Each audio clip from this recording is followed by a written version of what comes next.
today's topic, BDS. I actually can't do this eyebrow by itself. Does everyone have that? The one eyebrow that's just perfectly. I can't. I'm not ambidextrous with my eyebrows. So we're going to be debunking BDSM myths. Now, when I was looking this up, I thought, America, I thought you guys were going to give me the wealth of knowledge that I needed for how it affects the Black community. But apparently, shockingly enough, there's not enough information where Black people are concerned. Shocking. But we're still going to talk about, because I feel like we share similar myths, and then near the end, I'll kind of go into, like, I feel myths that are specific to our community. But yeah, we're going to go with normal myths. Rabbit, you said, I'm like that. Can raise the left side like the rock, but not the right. I'm just thinking, okay, so this is my right side. I wonder if it's the opposite of the hand that you write with, because I'm left-handed. Hey, Sapio. And I can raise my right eyebrow. So maybe that's what it is. If you can, because I can't. I've tried. It's foiled me for so long. But yeah, I just can't do the other one. But yeah, okay. So, Rabbit, you're distracting me. Even though you're answering the questions that I'm asking. So first, BDSM. What does it stand for? When I was younger, and I don't know if it's the case for you guys as well. When I was younger, it was, who was it? Bondage, dominance, submission, and masochism. I think that's what. Sapio, you said you can raise your right and your right-handed, so you're just gonna come in here like genius levels. Like, guess what, guys? I can do both, and I can make them into a wave. Like, y'all Geminis make me sick. That's why they should never give Geminis money. Yeah, I knew it as like bondage, dominance, submission, and masochism. So I didn't even realize when sadism came in there, because I thought it fell under, like sadomasochism. I thought it just fell under altogether. Hey, Ria. And so I didn't realize, in researching now, like they say the term now is bondage, dominance, and then the DS would be dominance, submission, and then SM is sadism and masochism. So I learned something new when doing research, because I was so used to it just being each letter was those four things. So, yeah, that was my first, at least for me. Shit changes and I don't keep up with stuff. I mean, good God.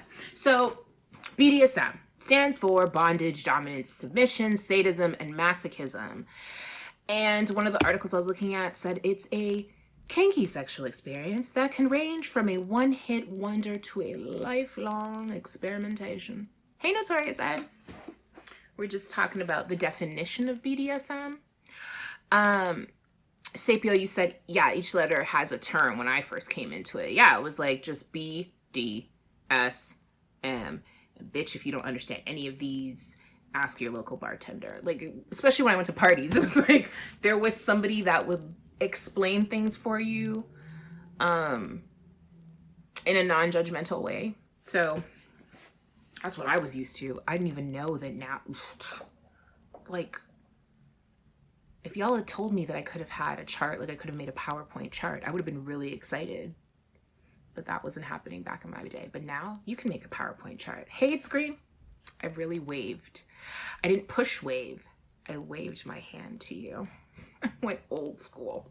Okay, so we're getting straight into it. Myth number one that most people think about BDSM is that it's all about pain.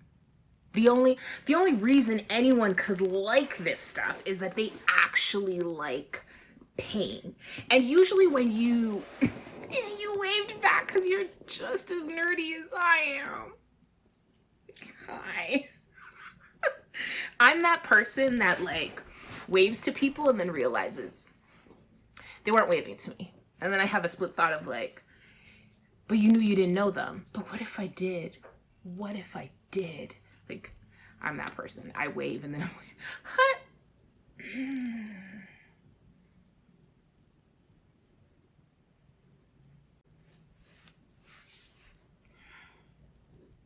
That wasn't awkward at all. Yeah, so BDSM being all about pain. And you know what? Okay, so one of the articles was like, when you search for BDSM, most of the results come back about pain. And I realized that was true. I was like, that's not true. They don't know nothing.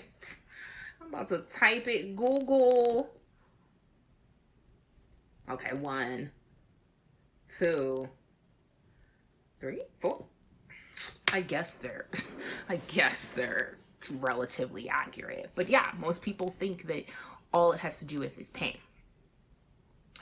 And I wonder, okay, so I think that mostly comes from porn.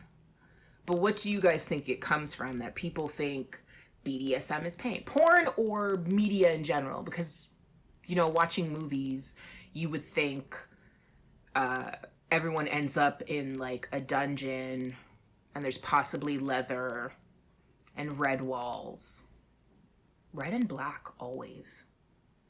Add some white and you get a Trinidad flag, But yeah, mostly red and black. Sapio, you said it's so true. Most think it's about getting your ass beat. It's green, you said that's what you used to think it was. Sapio said it definitely comes from porn. It was like the perfect pause. It definitely comes from porn. It's green, you said Hollywood and porn. Mr. SJ himself, you said movies, porn, media. Yeah, because when I think about even growing up, it's like the freaky person had this like layer that they bring someone back to. Always red. Why can't we just decorate a layer in like gorgeous lush purple? I mean, but yeah, it was, and it's always about pain. It's always about being beaten or spanked or something like that with an object. And I can always remember seeing like black leather. Rabbit, you said that's all I've ever known it to be. Pain. And that's from porn and media. Sapio, you said you ever watch some of the old school BDSM porn? I haven't, but that's only because when I originally, I'm sure you guys feel this way too. When I originally started watching porn, like when I was a kid, it was mostly white porn. And so I don't really go back. Like part of me is like I should go back because it would be fun to just watch old movies. But then it's like it's not watching porn anymore. It's just watching a movie that I didn't really want to watch to begin with. But please tell us though, old school BDSM porn movie, what are like key elements? Is it like pain? Just that's what they do. It's pain. Notoria said you said movies and porn. It's green. There's always a whip and leather / latex in movies. Yes, the latex. Oh my gosh. I forgot about, the wet look of, look at Matrix.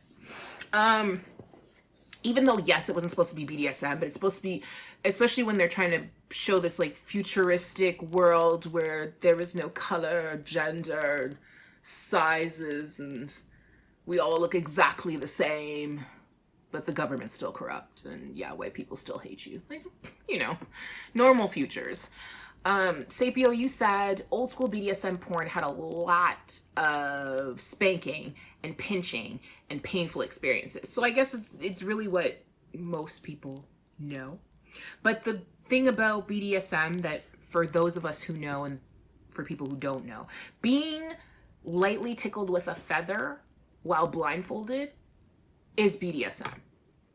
Like it's almost, to me, it's like a spectrum. Like you can be somebody that likes impact play, and one person could love just being spanked by hand and that's it, and another person can like being flogged. It's like it all falls under that, and it doesn't, I'm obviously going to spanking and flogging, but BDSM is not just about pain. To me, it's more about like power plays. It's more about power and vulnerability, if that makes sense. The two together, it's one of the few places that you can have the two together. It's green. You said the voice you used was the Dom's voice every time. It was. Shh. Giving away my secrets and stuff. Samuel said, yes, sensory deprivation. Yes. So being blindfolded, not being able to hear, being made to do something or not do something, being humiliated, that's not physical pain, but it's still all part of that, and people get off on it. So one of the articles had this headmistress from like one of the oldest BDSM training chateaus. Hey Vashka. And she said, BDSM is about creating vulnerability, opening yourself up to your partner rather than focusing on physical agony. And I loved reading that, just the way it was worded, because that's really what it's about. One of the reasons that drew me to that community before even like knowing where I fit into it was the fact that they were just very open, very understanding. And I loved the like continuous consent, like always making sure that you and your partner are on the same page at all times so that you get the maximum amount of pleasure for both parties. Sapio said BDSM is the experience of opening yourself up completely to another. BDSM is more mental than physical. I agree. I think it is. And so that first myth that people really think it's just about pain and physical pain, it's like, I mean, there's a little bit in there, but not everybody who identifies as being a part of it is in it for pain. Okay, so next myth. Of course, my alarm goes up. That's just my alarm. It's not even like someone's messaging me. I'm not that popular. It's just an alarm telling me to do something that I don't want to know. Myth number 2. Hey, Sylvia. Oh, I haven't seen you in a while. Hey. So myth number 2, it's a fetish. I hear this a lot, that BDSM is a fetish. And I'm going to quote the great Christine Milrod, who told Women's Health that while society at large likes to label BDSM as a fetish, it's technically just erotic behavior or kink. Milrod technically defines fetish as sexual gratification from a specific item that is used during intercourse. I'm not gonna lie, y'all. I learned something new when I read that, because I think I used to kind of use them interchangeably, or more so like a fetish is something specific. For me, I would have been like, oh, fetish is like something specific that you like, whereas a kink could probably be a bit more broad, but that is obviously a definition. So fetish is sexual gratification from a specific item that's used during intercourse, which makes sense. Like if you have a foot fetish, it's about having feet involved in your sexual gratification, and it usually is during intercourse, a foot job or anything like that. So it makes sense, and that would explain why it's not a fetish. But I still feel like people who would say, oh, it's a fetish or it's a kink, they're saying it as if to say this is like a temporary thing that's happened to you. Like you're kind of inflicted with it for a little bit. It's like having a cold, and like if we just use the right remedies, you'll get over it. Because even when I read that myth, I'm like, it doesn't matter how you, of course I hit the tripod, it doesn't matter how you define it. If you're already saying like, oh, it's a fetish, it's a kink, like I feel like you're already saying like, okay, you're gonna get over it eventually. Sapio said lies. Rio said yeah. Okay. I'm just saying, guys, nobody messages me. Sylvia, you said hi. Yes, glad to be here with y'all. Vashkon said interesting. Sapio said temporary, like a crush. And It's Green said, yeah, it's a phase. That's it perfectly. It's a phase that you're going through. And most people I know who are in the BDSM community are still there. how that happens. I mean, like, Cordelia smokes 2 packs of cigarettes a day, but because John likes to dress up in leather with a gas mask and be whipped, he's the weirdo? Like, that's the wrong thing to do? Cigarettes kill. So it said, sorry, part of this one in saying, media labels it a fetish, so it has a dark, scary, inhuman image. So the media purposely makes it seem like it's a fetish so that they can film it as being dark and depraved and, in somebody's boudoir and being sort of like the exciting, dangerous thing that the guy or girl gets into, but will eventually get over and do the right thing of like getting married and having kids and being with somebody. So yeah, even with that myth, for me at least, I felt like no matter what, if you're saying it's a fetish or a kink, you think it's going to be something temporary, and it definitely is not something temporary. If you're really, if you really have that kink, it's not something temporary. Myth number 3, this one I love. It's all about sex. All that it's about is just sex. Like, all these heathens do is fornicate and fornicate.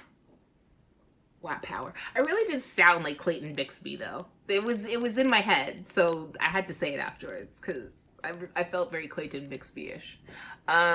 Sapio said facts to the, yeah, I know, to like it being a phase. It's Green said the fetishes / kinks I found out I have ain't a phase. Ain't no motherfucking phase. Sapio said a lot of married couples are in the lifestyle. I know a few that got married meeting at a sex club. That's the thing, that I've met at these events, because when you think about it, what is better than being somewhere where you're accepted and meeting somebody who's just like you or similar to you or just gets you in that way? You already have a leg up. It's to the point where like you'd be more open to someone who understands a part of you that everyone else has said is ugly and disgusting and should be hidden. And they're like, yeah, I'm just as sick as you are. Let's like go to dinner and then move in together. Like, just let's skip a couple steps, like responsible adults, So I can understand like meeting in the lifestyle and coming together of that. Vashcon said, I'm a fan of Glamazon Taomi. Oh my god, I love her. I love her. I just wrote her recently because she posted a picture of hanging out with Wiz Khalifa. Like, I want to hang out with both of you. Both of you. That's my ugly cry. You're a fan of hers, and she and her husband are into the lifestyle, are open about it. And I love that, like, because my whole thing, the way I've put it to myself is, when people say, like, you can't have your cake and eat it too. Like, why wouldn't I? If I had cake and I wanted cake and I got to eat the cake, I'm not going anywhere because there's nowhere to go. I got exactly what I wanted. So why wouldn't they be together in this? Because I've seen like people posting and being like, oh, you don't, like, your man's not pleased. And it's like, but they would be, because they're both getting exactly what they want. And they're being loved and supported. Why would anyone leave that? Like, there's no one out there that's like, yeah, so I told her I wanted a threesome and she gave it to me, and she was helping my mama pay bills, and I was getting everything I wanted, but it just didn't feel right. You're weird. You are weird. It's Green and Sapio both, like, Glamazon is amazing. Fashcon said, if I bake that motherfucker, you best believe I'ma eat it. Right? Especially if I made the cake. Like, unless it's a cake that I've made for someone specifically that I know I don't even like, because my mother loves blueberry cake. And I've made her blueberry cake. I'm not partial to blueberry cake. That's fine. But then I don't even have the cake. You got the cake. So you got the cake and you ate it too. If I have a chocolate double fudge cake here right now. I'm eating it. Like Rhea said, it's my cake though. It's my cake. Why wouldn't I eat it? It's Green said, that saying still makes no sense. Cake is for eating, damn it. But I digress. I completely understand. Because I don't understand why you just have cake. Like, what are we, West Indian? Like, we just have a cake with on display? Like, yes, I saw company come over. I'm company. I'm company. And then you got a child that sneaks cake in the middle of the night, and when you go down in the morning, like 3/4 might be missing.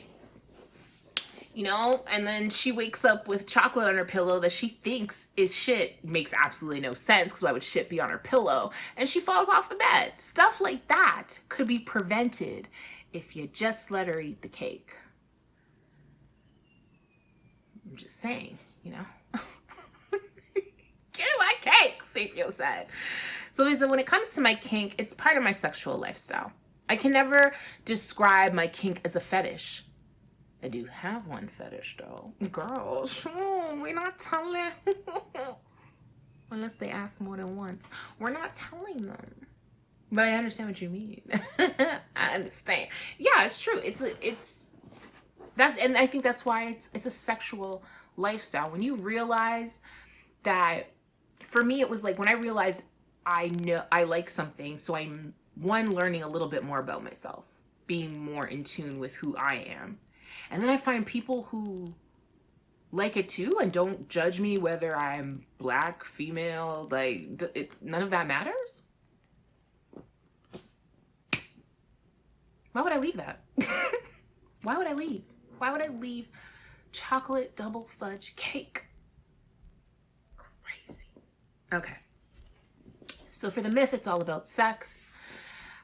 They said the mental aspects of BDSM are about power exchange, vulnerability, and trust. And you obviously don't need sex for those. And Sapio, that was like partly on what you touched on. But yeah, it not being about sex. There are asexuals who are part of the BDSM community. And not to say all asexuals would feel this way, but it's like in a way that you can have a dom that like picks out your outfits for you, or like what I mentioned earlier, like the humiliation. There are people who get off on literally just being humiliated, and not even in person. It could be camera work.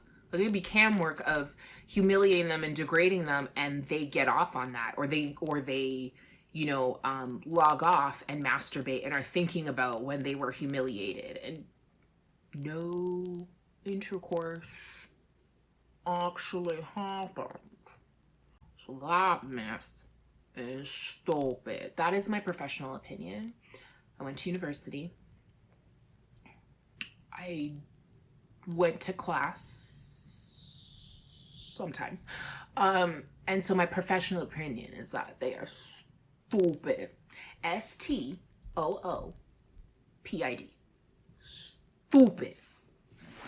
If you really think that, I just feel like you have these myths and you have these ideas, and we won't even talk about like the ones connected to religion, but you have these myths and ideas, and not once did you think, you know what, I'm gonna look it up first because I want to at least be educated in what I'm saying.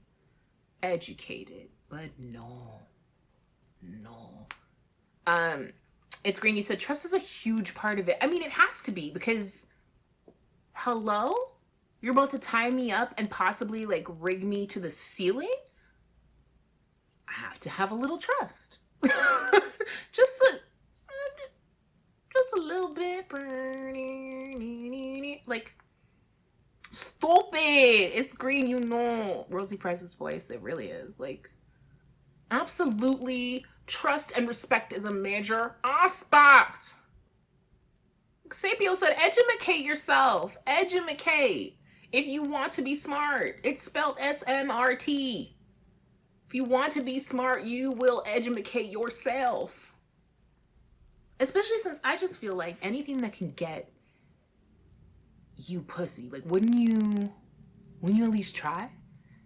At least niggas back in the day were like, you know, going through encyclopedias, like actually going to the library, renewing library cards, taking out books, pretending to sit in your section, going through the Dewey Decimal System. He ain't looking for shit. You know what I mean? Sometimes he might find like a history of basketball or something that he'd pull off the shelf. But it's easier now.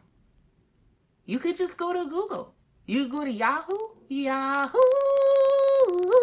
You can go to any of these search engines. Ask Jeeves is actually still around. I'm shocked. I thought Jeeves retired, but apparently he's still answering your questions. So why aren't you asking him these questions?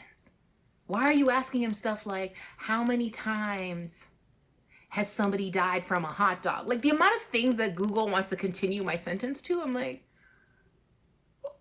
what? I don't want to know that, but now I do. Click, and then I'm lost. I'm lost in the wormhole of Google searches. But at least I'm searching. At least I'm searching. Like, at least I'm searching.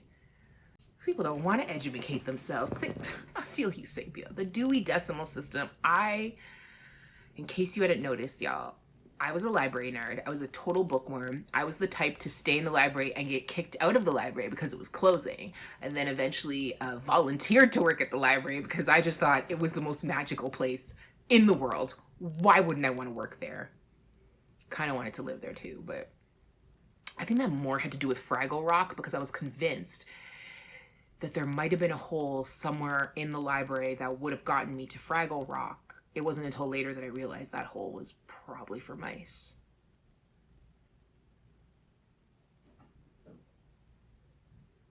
I honestly think puppets ruined my life, y'all. Puppets. I'm gonna include Sesame Street in that too. Yes.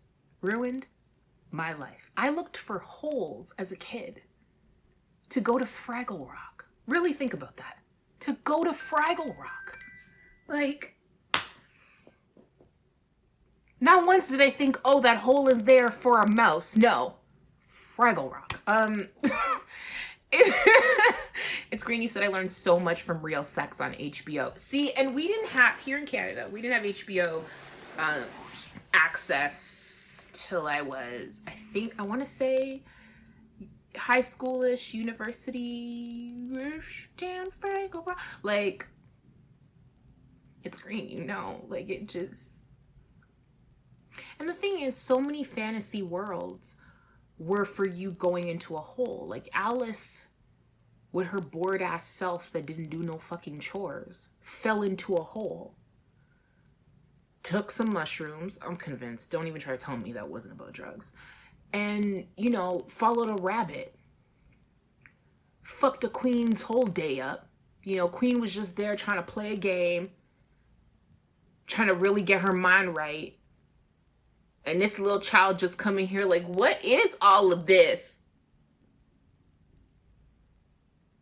You always fell down a hole to some magnificent worlds, and no one told me that in real life those holes are for rodents that should be exterminated. No one told me that. They didn't. Samuel said there was a cot with my name on it at our library. That is so cute. Book nerds, high five. Book nerds. I loved the library.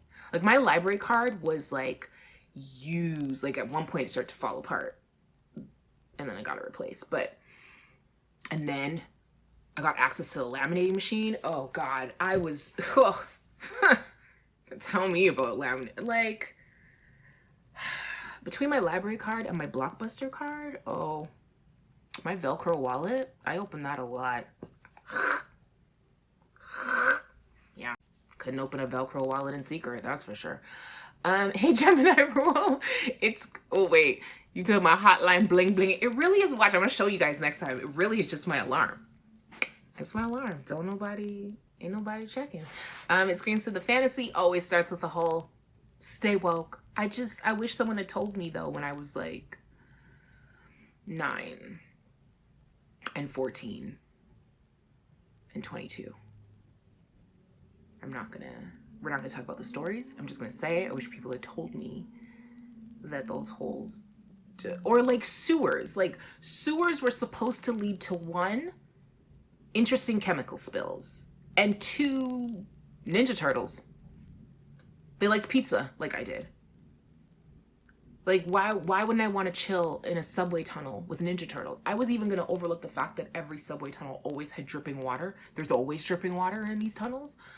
Until I actually saw a subway tunnel. Until I actually went to England and saw, like, the tube and realized, like, people hid down here during bombings and raids in World War II. And I was like, I don't think this is the same subway tunnel that I would find Donatello. Doesn't really look the same. Okay. Ninja Turtles were like... Okay. All right. You guys, Vashkon said I owe about $89 because I kept the books. Vashkon, I can't believe I'm actually saying this, but this is the first time since this show has started that I don't know who you are. Because the fact that you would ever hurt the library like that, like, there are other people that want the magic of those books. Why would you do that? I don't even know you right now.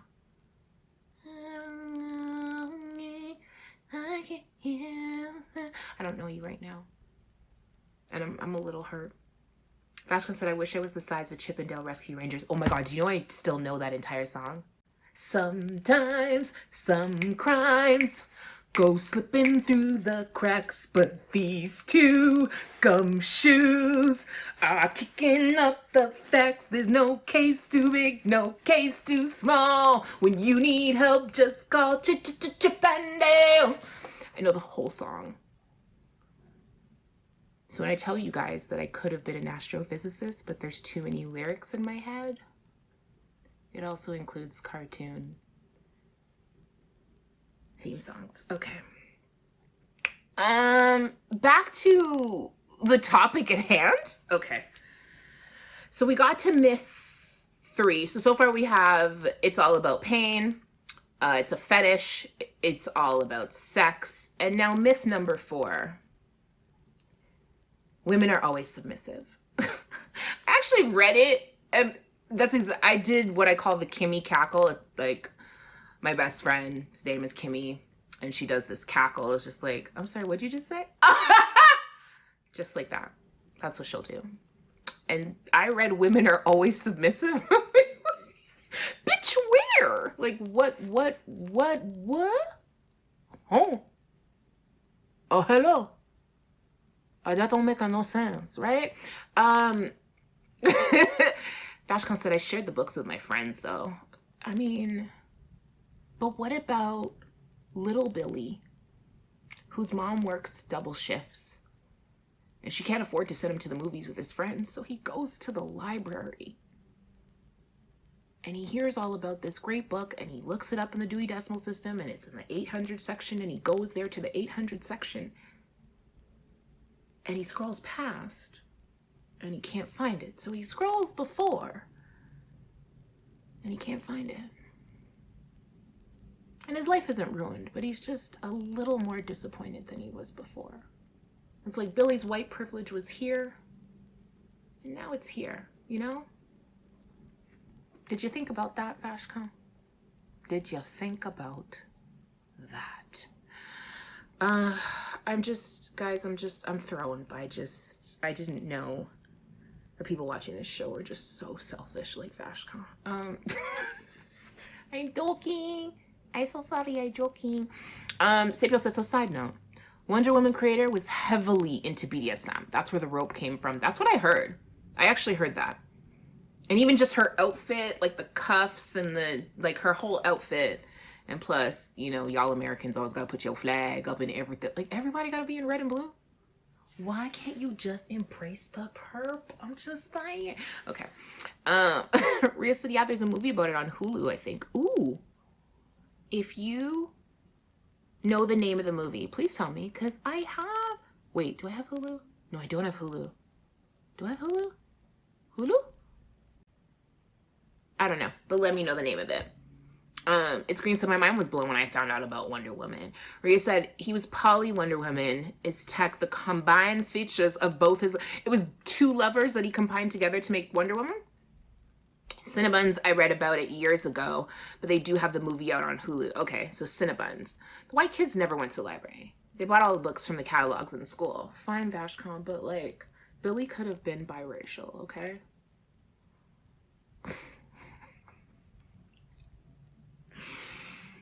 You're just making excuses for the fact that you took away an amazing story from some shit. Like, there could be children right now who are homeless. Yeah, I'm saying children. Because of the, okay, I'm done. Because of these books. As Green said, he was living his best life. Sure was. Okay. All right. So anyways, dominant and submissive are not, I can't believe I have to actually say this, but dominant and submissive are not based on gender. And many people in the BDSM community say submission can be even more powerful than dominance, which I agree to, because your sub has the final word. Like, your sub can say if they don't like something, if they want something increased, decreased. I mean, not that it's like a race on who has the most power, but that's where that power play comes into. To me, it's so much more than just trying to relegate it to just like a sexual act. It's just insane, like how these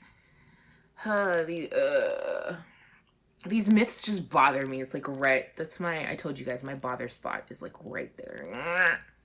Biracial Billy, okay? And the thing is, like, Billy's mom tried, but she really wants him to know his black side, which is his dad. But his dad works, and so when he comes home, all he wants to do is crack open a beer and just watch the game. I don't know which game, but choose one. And you took that joy. Like, biracial Billy is probably like working at Subway and doing like transcribing work from home, but he's not happy. He always feels like his happiness is just slightly out of reach. And do you ever think to yourself, Vashcon, that you are the reason for that? God.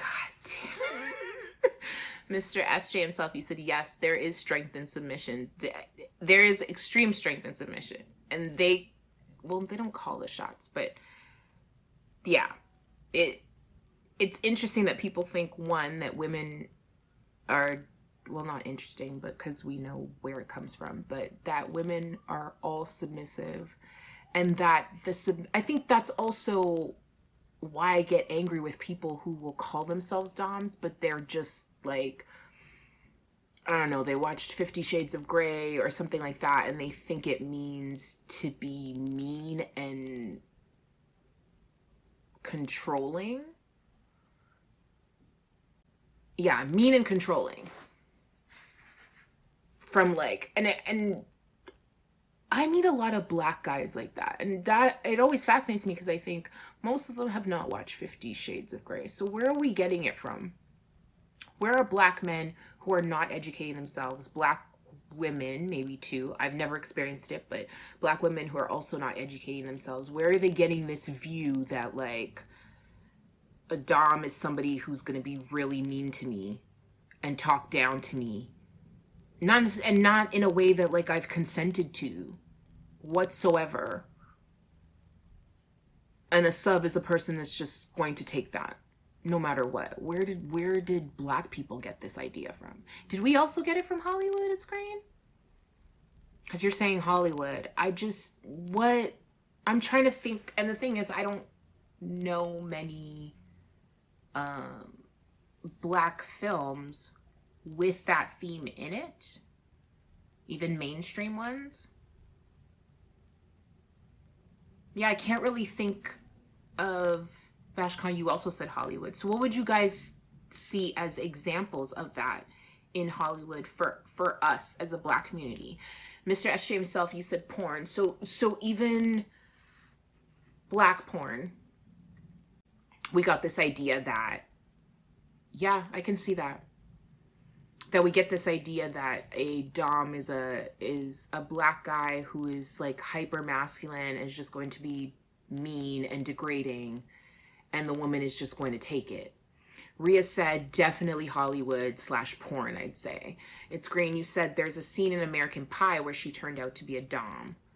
Sabiel said porn definitely. But do you feel like, well, actually, yeah, I think our generation of black people watched American Pie, but I was just thinking like what mainstream black films did we have that in? Guys, the only thing I can think of right now is that scene in Coming to America.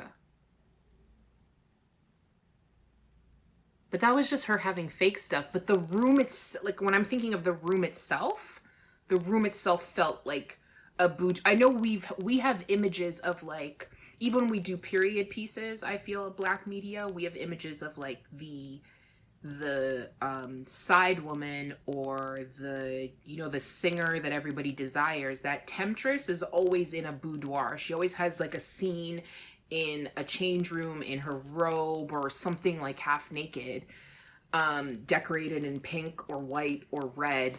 And that to me was always that like she's this exotic, and I want to say confident, but usually in those movies they always manage to make it seem like, yeah, she may seem confident, but you want the good girl, you don't want her,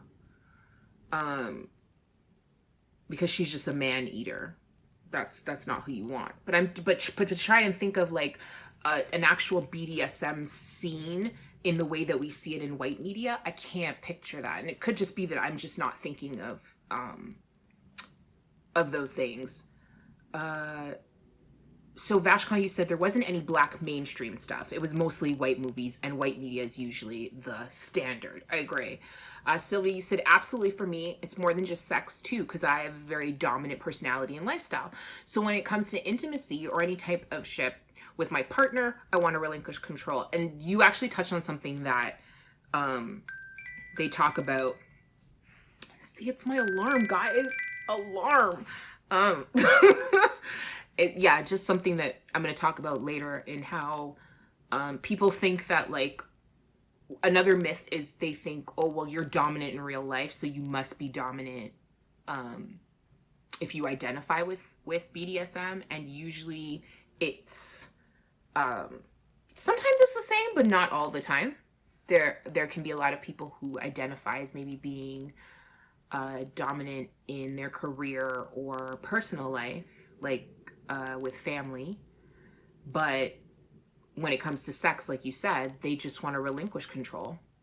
I've noticed in a lot of the literature I was reading, it's mostly been with women, but I also wonder if that's just because women were being written about, because it was very hard to find information about black men and women when it comes to BDSM. And of course, that's another reason why we would feel on the outside of it. Sapio, you said especially considering most BDSM porn is whitewashed. True. It's Green said, oh shit, the club scene, lady with the fire, right? Like, it's always been, but we've never, I can't pick. The only other thing I can think of, and you guys can correct me if I'm wrong, is it in the first Bad Boys when like one of the venues they walk into is like a den of sin or something like that? Like, the only other thing I can think of is like girls dancing in cages and being half naked. But again, like you said, it was always us walking into or walking through white spaces. Mr. SJ himself, you said it didn't come from black porn or media. Oh, sorry. We've been influenced by what some of us have seen from white porn and such. Okay, so basically we're all kind of on the same page that it's white media that we're seeing it in. And that has to have a huge effect in how we identify with it. And maybe that's why a lot of people don't identify, because they think, and I'm going to get to that, that it's a white thing. It's not a black thing. It's a white thing, and I don't do that. Vashkon said the boomerang scene with Grace Jones and Eartha Kitt. Yeah.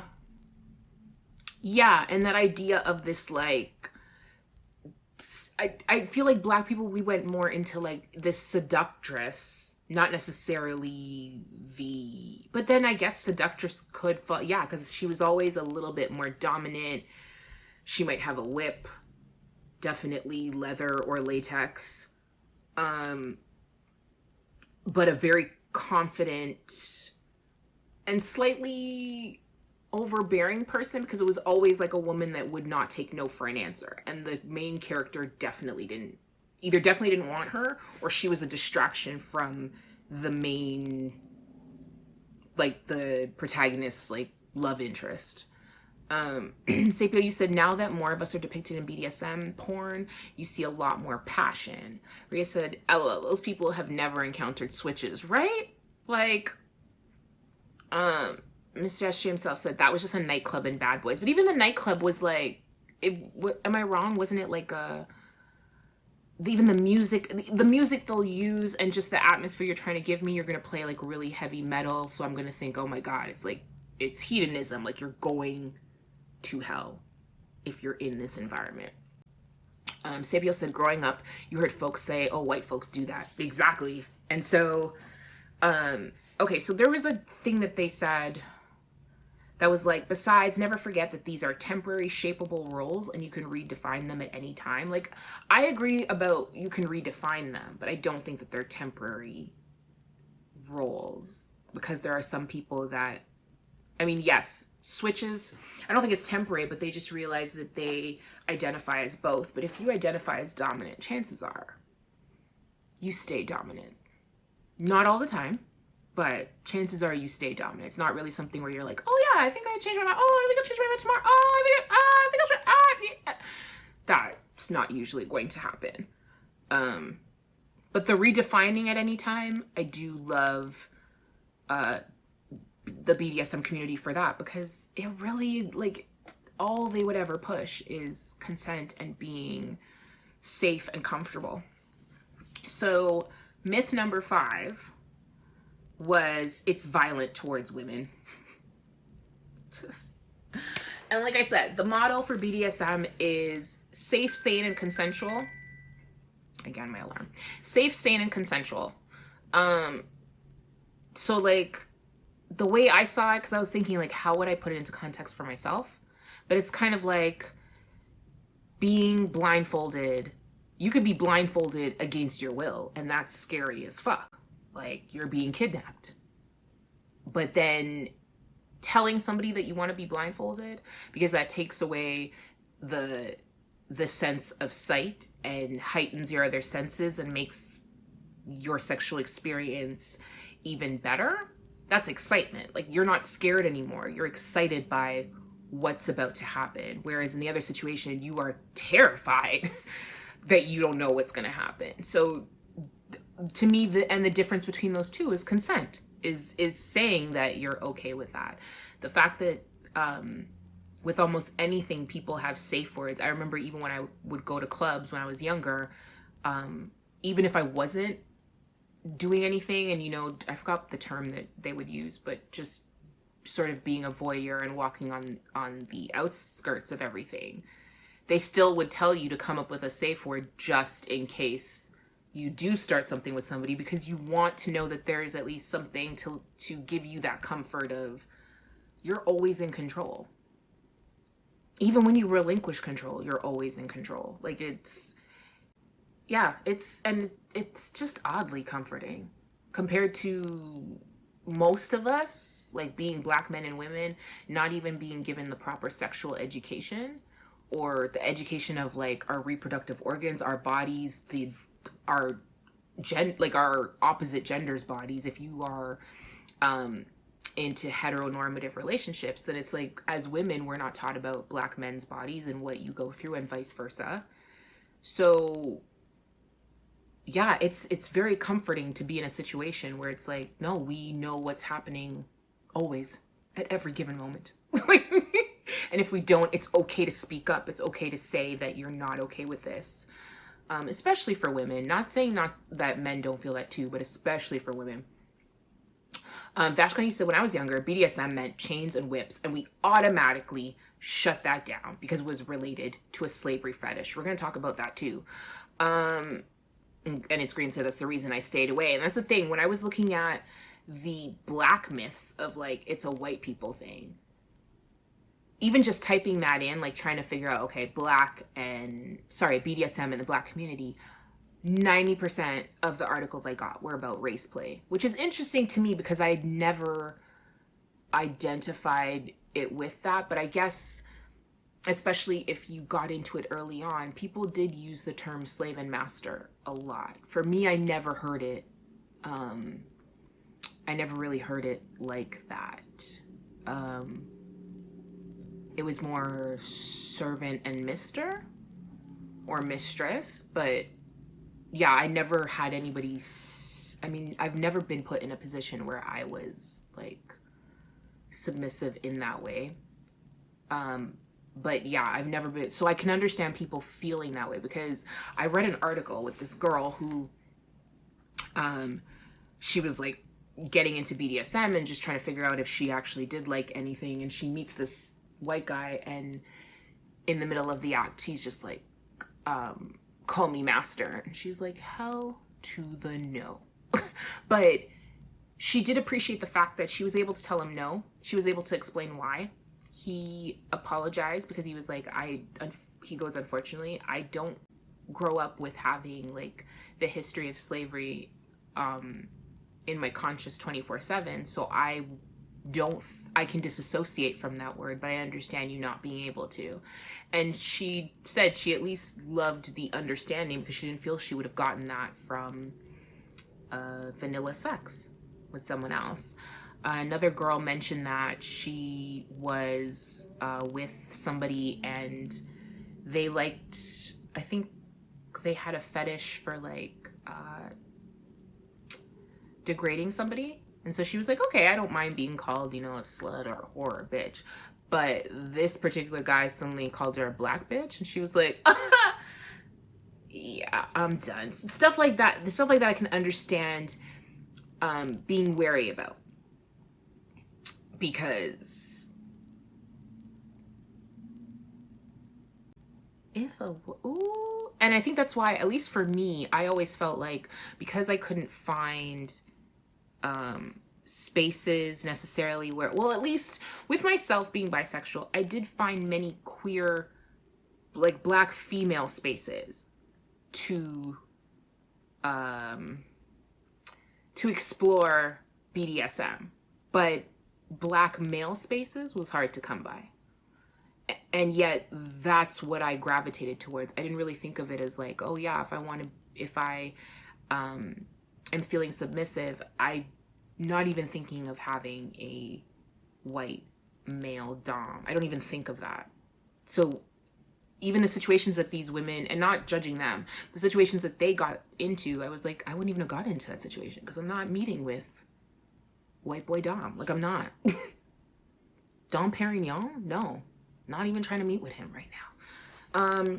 Vashcon, you said it wasn't until I got older and explored and got educated about what it really is. Sapio said, yeah. No, there's no changing. Even as a switch, you usually lean mostly one way or the other. Agreed. Rabbit said, preach. And Sylvia said, absolutely the truth. So what I wanted to say, Sylvia, when you were saying earlier that tied into it, is from this black woman's article. Her name is Luna. And she said, a dom rhetorically asked me, why does a strong, assertive, powerful woman such as yourself enjoy being submissive? Is it because you can let go of control? Because you don't have to worry or take care of someone? His hunch may have been right. I was able to experience a type of attention and care that led to unbelievable pleasure. I felt freedom in moments of not having to be the decision maker, nurturer, or advisor. And I can totally identify with that. And so people will think you're submissive because, especially with women, I find, if you tell somebody that you're submissive, they feel like you've set feminism back like decades. And think that it just means catering to a man any way that he wants. And they don't realize that it really is about this. It's about women who have to be strong and have to be assertive, being in a situation where they can just let go and not think about all of those things. Like, not think about the outside world and the fact that, I don't know if y'all know this, but like, Black people aren't liked. They're not. I know. Shocking. Another myth I just debunked for you that had nothing to do with BDSM. So it's nice to be in a space, like we said before. We're a race that's already misunderstood and already marginalized, that it's nice to be in a space where people just get you without explanation, without judgment, and even our own people. And we're going to talk about that next week, especially. Next week, our topic is religion and sex. Heavy. But even our own people judge us, which is why we have most of these myths, because these myths are definitely Black myths as well. One of the articles, the feminism one, said the moment we decide that because what someone likes or doesn't like is different, it deserves shaming, judgment, or ridicule, that is the moment our feminism and our social justice becomes exclusionary. So the moment we decide that because what someone likes or doesn't like is different, it deserves shaming, judgment, or ridicule, that's the moment our feminism and our social justice becomes exclusionary. And I read that, and even though I know it's technically talking about feminism, I feel like Black community is the same thing. The minute we start, for me, it was always like, we are judged and shamed and ridiculed just for being Black. Just for being Black. So, like, that's tiring enough. I don't have time to do that to someone else. I just don't. Like, I'm supposed to get my toes done. My mom wants me to come up to the house and, like, fix her phone, even though there was nothing wrong with it. I need to go to Costco, running low on toilet paper. Like, I don't have time to judge and shame somebody else. It's Green said, bars. So I look, you're like, it's Green, I'm gonna have to hire you as my hype man. I decided this a while back. Because I just feel like you just be like, Cluminati, clue. Sylvia said, yes, what you read, that's me. Girl, when you said it, I was like, that. I was like, that's it. Guys, you're not gonna believe this. There's 48 seconds, 47, 46, 45. There are 45 seconds left.